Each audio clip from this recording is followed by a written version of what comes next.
বুঝছেন, আরেকজনে হুন্ডা নিয়ে গেছে পিলারের রং দিয়ে দিয়ে হুন্ডার মধ্যে খারাপ আবার পড়েনি।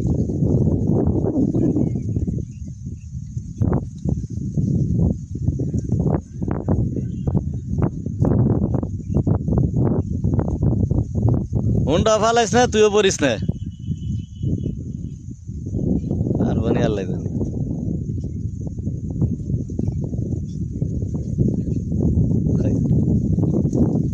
আগে পিলার ঠিক কর।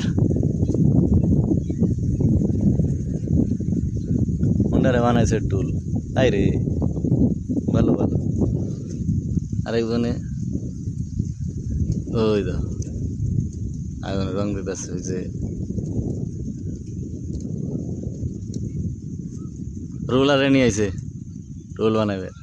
একজন আনছে রোলার, একজন নিছে হুন্ডা। কি আজব দুনিয়া এলাম রে ভাই।